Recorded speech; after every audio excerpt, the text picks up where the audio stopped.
I would like to welcome everyone to the 9/11 Steel Beam installment ceremony.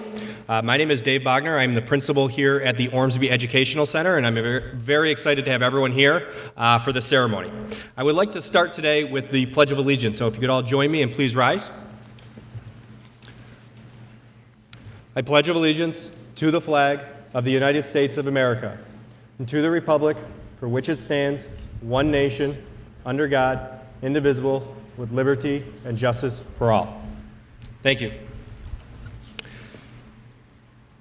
This steel beam from the World Trade Centers will serve as a memorial to nearly the 3,000 lives that we tragically lost 21 years ago on September 11th, 2001, including the 403 first responders who also perished. I would like to recognize a few folks that are here with us today, including the East Aurora Fire Department, the Jamison Road Volunteer Fire Company, the East Aurora Police Department, and members of our from the Navy branch. They have joined us today to remember and honor the first responders that we lost that day. At this time, I would like to hold a moment of silence to remember those that we lost on September 11th, 2001.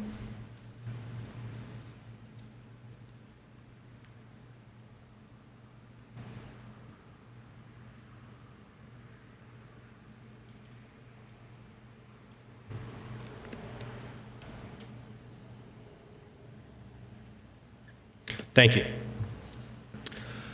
I would like to recognize the individuals and the companies from the local community that made this a reality. I'll invite Mr. Hubert, the former principal, shortly to go over the history of how the steel beam ended up in front of Ormsby. But I would first like to recognize General Welding, Mark Andel, the owner of General Welding and the Made of America store, and Dale Fleming, the general manager of General Welding, who volunteered to weld the lower beam to the artifact, the steel beam from the World Trade Centers. I would also like to recognize Richard Corrales, the owner of Corrales Landscaping, who donated his time and effort to come out here on a Saturday and make sure that the memorial site was ready for today. I would also like to recognize Masterson's Garden Center, who donated many of the shrubs for the memorial site. I would also like to recognize Dr. David O'Rourke, who, with his support as the district superintendent, allowed this to come to fruition and possible. I would also like to recognize the individuals from the Ormsby faculty and staff who played a significant role in making this happen. We spent a lot of time out here this summer prepping the area, digging a hole, framing it, and cementing it. I would like to recognize Scott Farr, our conservation instructor,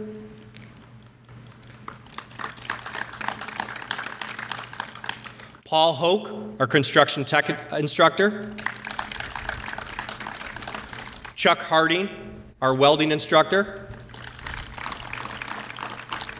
and Ron Pascaletti, our CAD instructor. I would also like to recognize Leo File, our Associate Director of Career Technical Education, who was out here with us every step of the way. If those individuals could please rise just so we can recognize you.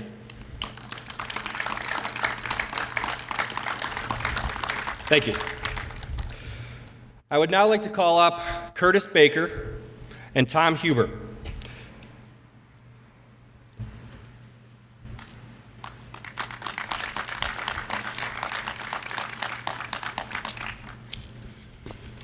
Good afternoon, everyone. The last time I was here was our senior recognition last year. So, well, actually 2 years ago. So, it's nice being out here again. When we got this along to 15 years ago, we had a committee. We talked to people. Where would you like it? And we thought the retention pond over there with some bridges and other memorials. We thought by the flagpole. We thought by the pond and back. We thought out by the road. And we just could never come to some consensus on it. So it's sad. It was in the hallway for many years. The CAD program did a nice job with displaying it in the hallway. And I wanted to get this up before I retired. And so, I called General Welding, and Mark Andel, who's always been there for us, said he'd help out. And I ran out of time. So I left, and it never got done. So I'm glad that Dave is here, and Dave took the leadership. And, with Leo and the teachers he talked about, and I just want to thank him because this is beautiful. This means a lot. It's a beautiful memorial. So I wanted to give a little history on how this happened. New York City, or the New York and New Jersey Port Authority started a formal process accepting requests for 9/11 artifacts in 2006. My original request was sent January 2007. I felt Ormsby deserved an artifact due to the fact that we offered programs where their fields of study played important roles in 9/11 and the recovery. We had a firefighting program, and the East Aurora Fire Department actually, we ended up with their fire truck years ago. We were the first fire program in the state for CT program, for CT students. We had an EMS program where we produced EMT students, or EMTs. We had a criminal justice program that many went into law enforcement. And we had a health careers program that many went into LPN and nurse program, or nursing. So we had a lot of people who, we produced a lot of students that went into these fields. So I thought this was a great place to display a memorial for 9/11. Since the World Trade Center was a crime scene, the release of each artifact had to be approved by a federal judge. Once approved, each artifact was photographed and given an ID number. Due to this process, the actual distribution of the artifacts didn't start until 2010. I didn't hear anything, so of course I sent a letter and I made some phone calls, but nothing. So finally, September 2015, a month before the program was going to end, I received notification that Ormsby was receiving a 2,600-pound section of the World Trade Center. We scheduled a pickup for the next day that the program was offered, which was, I think, 3 days later. And Curtis Baker, our head custodian, just had a brand new pickup truck. And he said, let's try it out. So we took his pickup truck down to New York City. I rode shotgun, and we went to pick it up. Since 2002, all the artifacts were stored in Hangar 17 at the JFK Airport in Queens. This area was very secure, and Curtis can attest to that.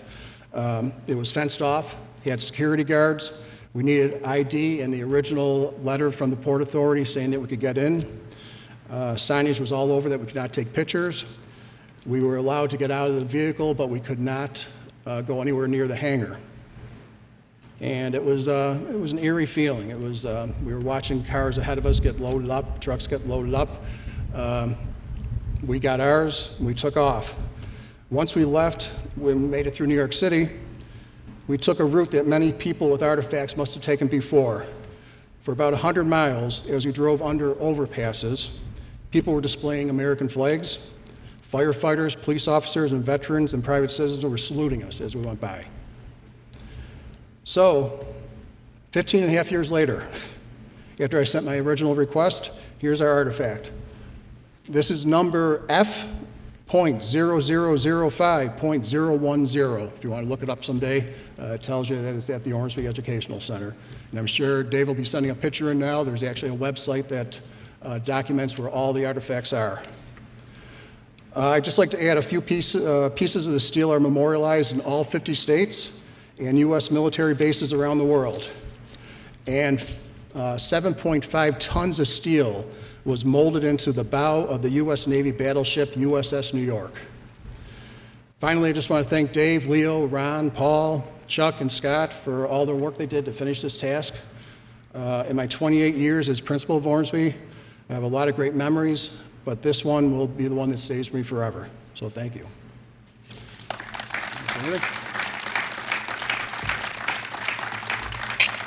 Hadn't planned on saying anything.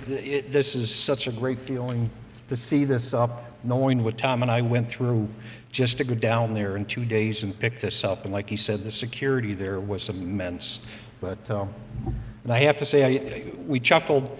The two gentlemen that brought this out on a forklift on a pallet were laughing because I had this new F-150 truck, and they weren't sure it was going to hold up. It definitely squatted my truck. We had a slow ride coming back. But thank you, everyone, for doing this. This is just great to see. Thank you, everyone.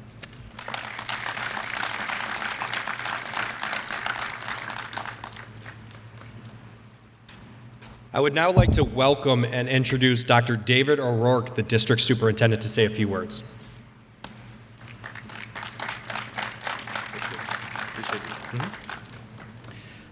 Folks, welcome. I wonder, I'm just looking at the age of our audience here, and just how many of you remember exactly where you were on 9/11? Yeah, all of us, pretty much all of us.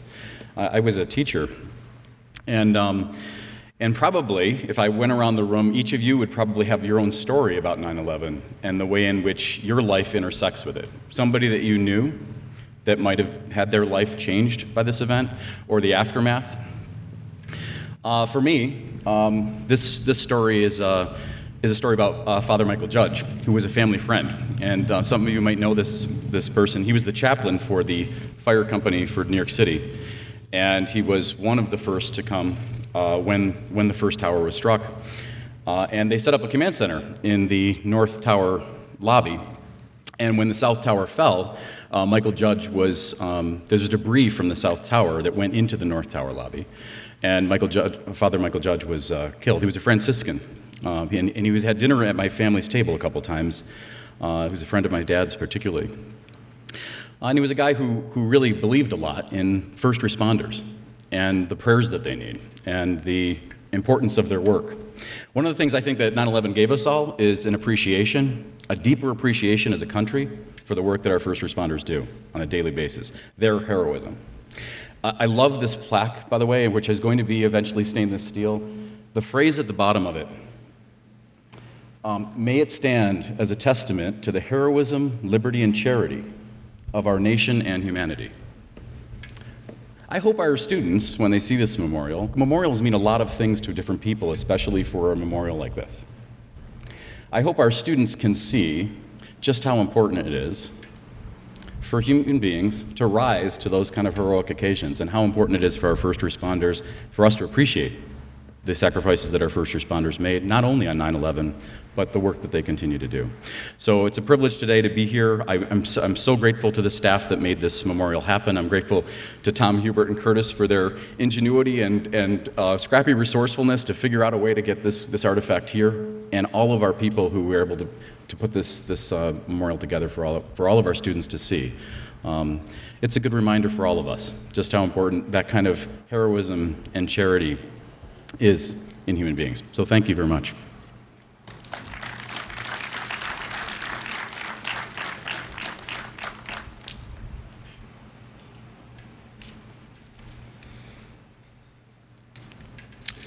Good morning.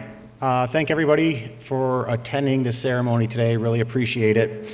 I want to send out a special thank you to all those who've donated their time and their contributions for the ceremony to occur. This has been a long undertaking, as Mr. Hubert was talking about, and I'm extremely proud to be part of this. We have one more item to cover today, and with this from the U.S. Navy is Chief Petty Officer Ryerson, Petty Officer Gunnarsson, and Petty Officer Perella. Would you please come up?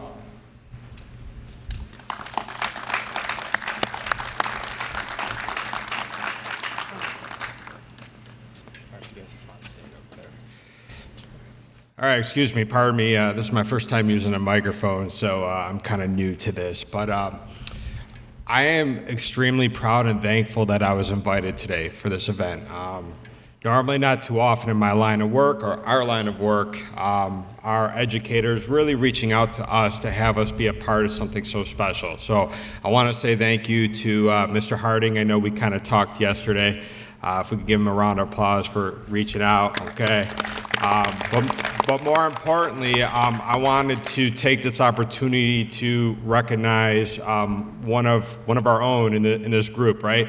You guys as educators, you guys do a huge part for your students, and we appreciate everything that not only you do for them, you help us out, but at the end of the day, we're all here to help these young students grow into future amazing adults. So with that being said, I'd like to have Mr. Bogner, if you could come up here for a moment. We are going to present you with an award because of everything that not only you do for these students, but that you do for us. And if we could, I'm gonna call it out as how we do in the Navy, all right? Attention to award, all right? The Commanding Officer of Navy Talent Acquisition Group, Pittsburgh, all right? We are Bills fans, just so you guys know, all right? Takes great pleasure in recognizing Dave Bogner as a recipient of the Impact Influencer Award. Former President of the United States and U.S. Naval Officer John F. Kennedy once said, "Leadership and learning are indispensable to one another." Our education system is filled with educators and counselors who personify the characteristics of exceptional leaders. Trust, passion, dedication, and knowledge are just some of the values needed to make a connection with students. It is the push you provide for them to believe in themselves that leaves an everlasting influence on their future success. I want to say thank you. Very nice. Appreciate it.